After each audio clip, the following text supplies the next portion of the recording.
Olá meus irmãos, sejam muito bem-vindos ao canal Unidos em Oração. Antes de mais nada peço que deixe seu like e se inscreva para não perder nenhum vídeo.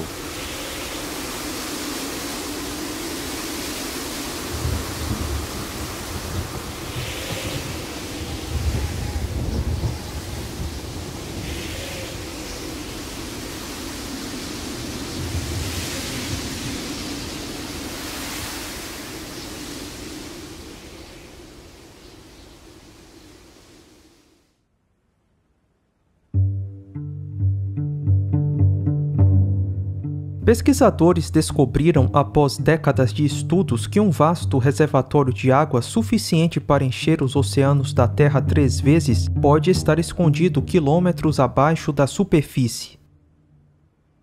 A descoberta indica que a água da Terra pode ter vindo do seu interior e foi levada à superfície pela atividade tectônica. A Bíblia já dizia isso há muito tempo. Por que não acreditaram nela? Ao invés disso, criaram hipóteses mirabolantes, dizendo que os oceanos foram formados por rochas de gelo que vieram do espaço.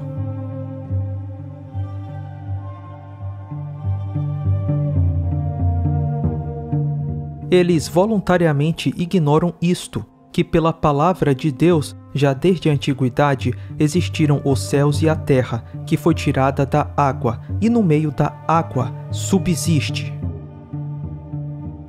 Cientistas russos descobrem oceano gigantesco nas profundezas da Terra. Um oceano subterrâneo maior do que o Oceano Mundial. Sim, existe uma quantidade enorme de água debaixo da Terra.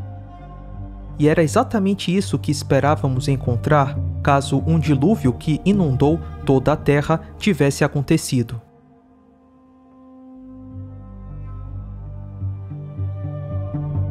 A Terra abriu, deve ter sofrido um rasgão imenso e isso formou placas de rocha por toda a Terra.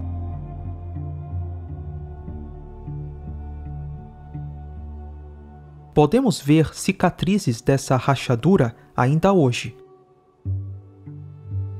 A mais conhecida é a falha de San Andreas.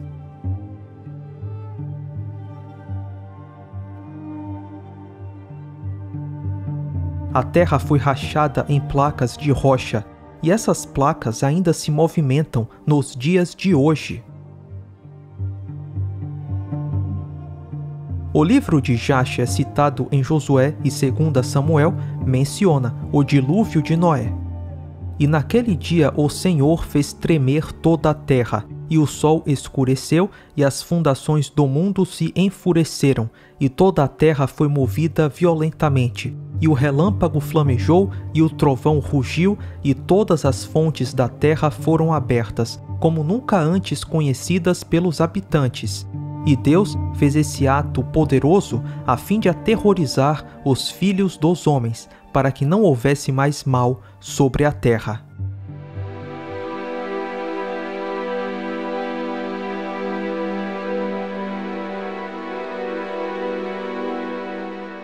Dilúvios e desastres naturais são terríveis.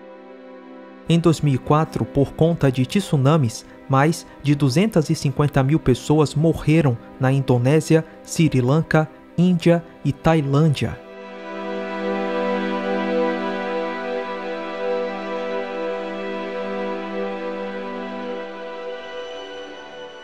Essa tragédia recente não foi nada comparada com o dilúvio de Noé. Antes da catástrofe do dilúvio, a Terra tinha um único continente. Chamamos isso de Pangeia. Quando as águas do dilúvio subiram, esse único continente foi literalmente rasgado, dando origem aos continentes que conhecemos hoje. Essas placas de rocha se movimentaram muito rapidamente durante o dilúvio.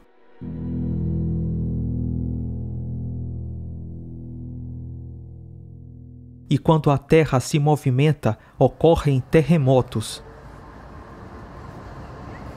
tsunamis e vulcanismo. Uma verdadeira catástrofe.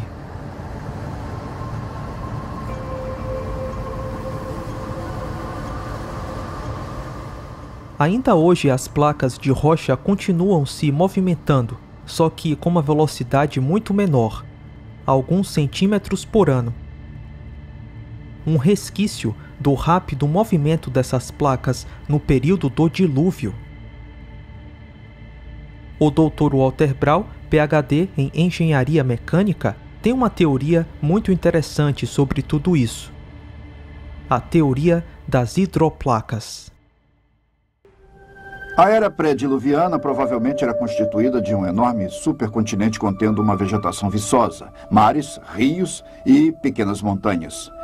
De acordo com a teoria da hidroplaca, a era pré-diluviana possuía uma grande quantidade de água subterrânea, mais ou menos a metade da que hoje em dia temos em nossos oceanos.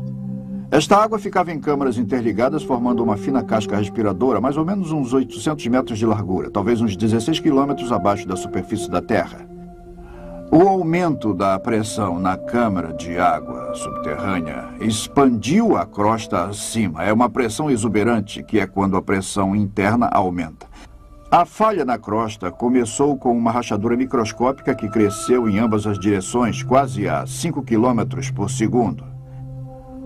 A rachadura, seguindo o caminho da menor resistência, circulou o globo em mais ou menos 2 horas. Enquanto a rachadura corria pelo globo, a crosta acima se abriu com um rasgão num tecido extremamente esticado. A água subterrânea sofria uma enorme pressão por causa do peso de 16 quilômetros de rochas pressionando sobre ela. Então a água explodiu violentamente para fora da ruptura. Os cálculos demonstram que, ao longo dessa rachadura que circundava o globo, fontes de água saíam em jatos supersônicos a mais de 30 quilômetros para a atmosfera.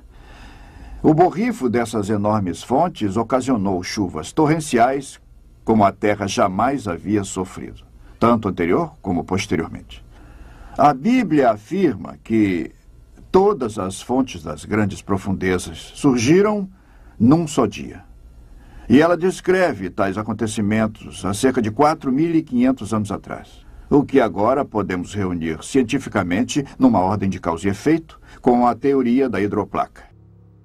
Gênesis 7:8 diz que as fontes do grande abismo foram quebradas e derramaram água de dentro da terra. Além disso, choveu por toda a terra durante 40 dias e noites. Com essa quantidade de água, não é de se admirar que todas as colinas e montanhas foram cobertas. Todos concordam que o cume do Monte Everest já esteve uma vez sob o fundo do mar, mas nem todos associam o Monte Everest com o dilúvio de Noé, porque acham que não há tanta água assim na Terra para cobrir uma montanha tão alta. Lembre-se que, segundo a teoria das hidroplacas, o dilúvio mudou a topografia da Terra. Cadeias de montanhas como os Himalaias muito provavelmente se formaram no final do dilúvio. A Terra pré-diluviana tinha poucas montanhas, mas, com a catástrofe do dilúvio, terremotos provocaram movimentos verticais de terra. As montanhas subiram e as águas do dilúvio fluíram dos continentes para as bacias recém-formadas dos oceanos. Devido à falta de erosão, as montanhas devem ter se formado recentemente e rapidamente. Caso contrário, a erosão, em milhões e milhões de anos, já teria desgastado completamente a rocha dessas montanhas. O Grand Canyon é um excelente exemplo da falta de erosão e da recente formação das camadas geológicas. A superfície entre essas duas camadas de rochas nessa montanha do Grand Canyon é plana e pequena, mas, de acordo com a geologia convencional, existe uma lacuna de 6 milhões de anos entre essas duas camadas de rocha. A camada inferior é uma rocha macia, por isso deve ter erodido muito se tivesse sido exposta por 6 milhões de anos, como diz a geologia convencional. mas o que vemos é uma rocha com pouquíssima erosão. Isso mostra que a camada de rocha superior foi depositada tão rapidamente que não houve tempo para a erosão da camada inferior. Em outras palavras, essas duas camadas de rocha foram formadas catastroficamente e muito rapidamente.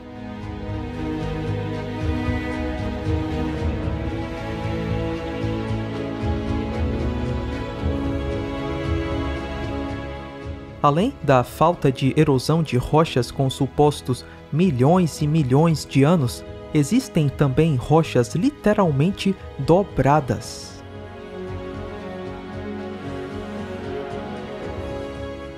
Não é comum as rochas dobrarem.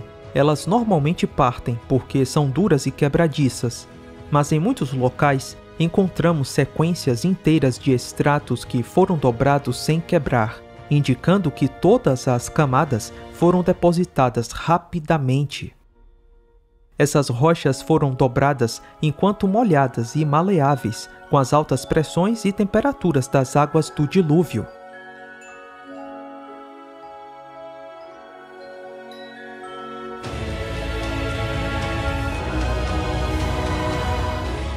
Essas rochas endureceram depois do dilúvio. Rock is brittle. It doesn't bend very easily. If you try and bend it, it breaks. Now, granted, on a big scale, you might be able to get some pretty big bends out of a large rock. But these bends are tight and close, and you can walk from one end of them to the other. This type of bend and folding without breaking brittle rock means that maybe it wasn't brittle rock at the time of its formation. These might have been much softer materials. After all, they were laid down during Noah's flood. They'd been compacted down, started off horizontal, but then as tectonic movements occurred, they shifted and folded them while they were probably still soft. So when we look at it this way, what we realize is that the really tall mountain chains, the Alps, the Rockies, the Himalayas, they didn't exist before the flood. The whole reason that they exist is because of the flood.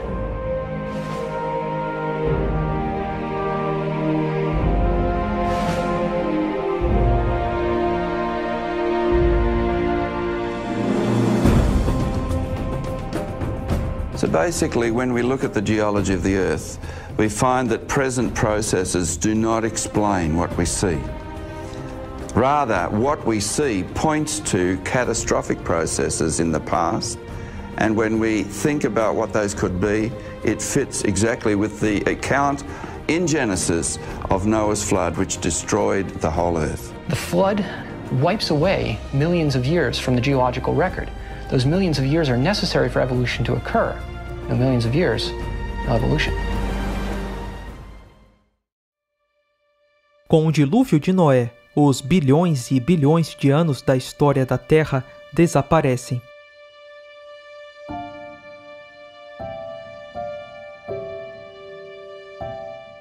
As águas do dilúvio não enterraram apenas os animais, mas também a vasta vegetação viçosa da terra pré-diluviana. O sepultamento dessa quantidade enorme de vegetação da terra pré-diluviana foi rápido.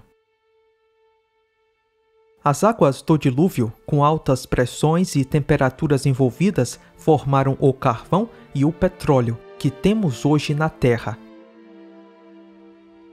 Cientistas na década de 80 conseguiram criar carvão artificial, apenas submetendo a matéria orgânica a altas pressões e temperatura. O artigo diz: o processo é bem menos complicado do que era anteriormente imaginado ser necessário e fornece um novo entendimento acerca da estrutura do carvão e de como alterá-la. Esse trabalho foi publicado depois na Nature. O artigo da Nature diz: o Innas e seus colegas do Laboratório Nacional Argonne levaram menos de um ano para preparar um carvão sintético inteiramente caracterizado. O material que produziram não pode ser distinguido do carvão verdadeiro.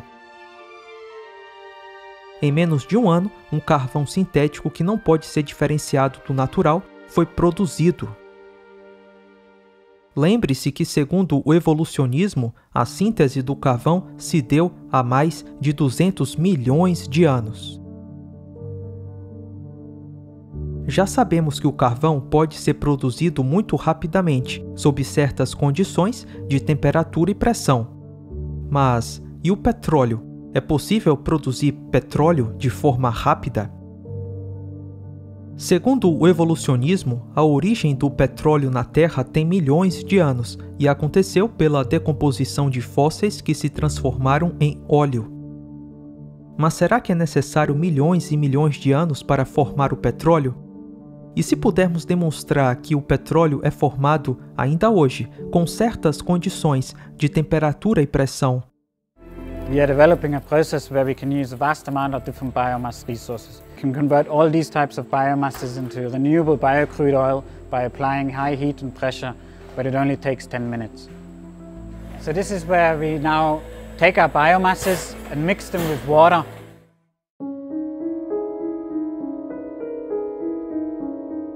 Todas as experiências mostraram que só foi possível formar petróleo sintético quando a água muito quente foi introduzida. Além disso, existe evidência de formação natural de petróleo acontecendo agora.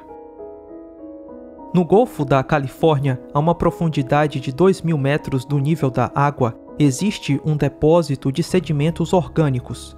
Abaixo do depósito, a água superaquecida está sendo pressionada para cima.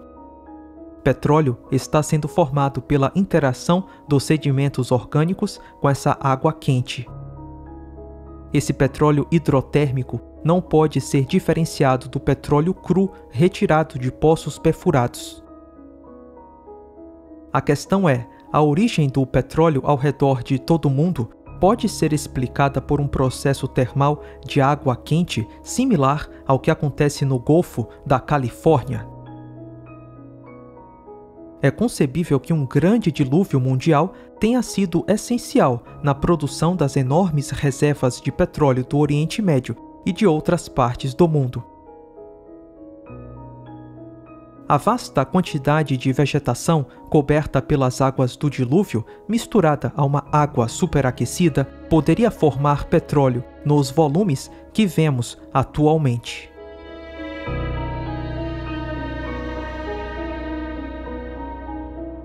O gigantismo era algo comum na Terra pré-diluviana.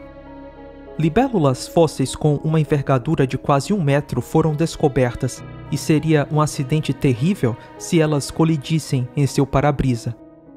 Existem também fósseis de formigas gigantes, vespas gigantes, abelhas gigantes, aranhas gigantes, tartarugas gigantes. Veja essa concha gigante de mais de 40 centímetros. O gigantismo é uma evidência clara de uma Terra pré-diluviana e que tinha uma atmosfera totalmente diferente da nossa. Essa atmosfera e a maior proteção que a Terra pré-diluviana tinha da radiação do espaço permitiu que os animais crescessem tanto ao ponto de serem gigantes.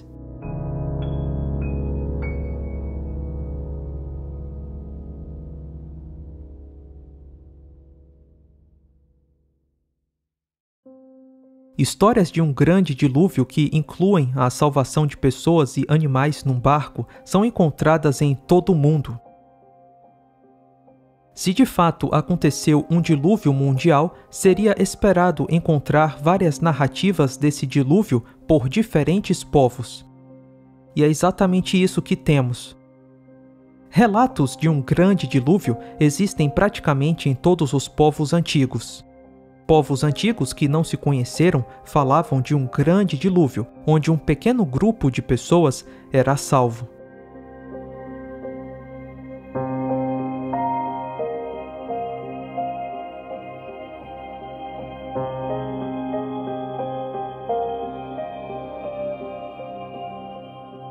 Existem mais de 270 relatos de diferentes culturas ao redor do mundo sobre um dilúvio. Todo mundo no passado falava em um grande dilúvio. Por quê? Porque de fato aconteceu.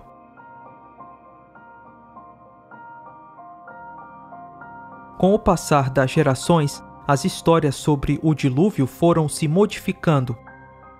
Mas ainda assim, podemos perceber muitos pontos em comum. A fonte original de onde surgiu toda a ramificação do relato do dilúvio está na família de Noé.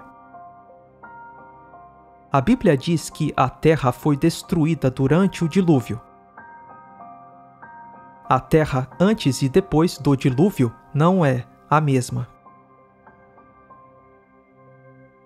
E ainda hoje, podemos ver inúmeras evidências dessa recente catástrofe por águas.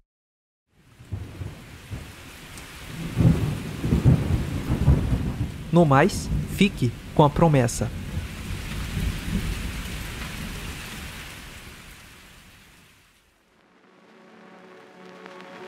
The world is here static, but I am asymptomatic. I'm the only one out here on the floor. The foundation is shaking and the windows all are breaking, but I'm not about to run for the door. Save yourself by never wishing you were somebody else. Stay for the fire and swim through the night of the flood. Hold up your ladder and sing for the ones that you lost.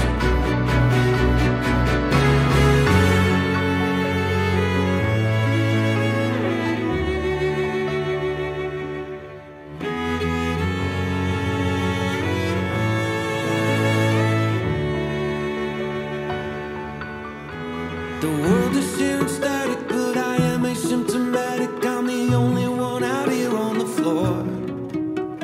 Watch the city burning and the Messiah returning, but I'm only really here for the show. Broke into the station, took my record, took my patience. Now I'm finally on the radio. And save yourself.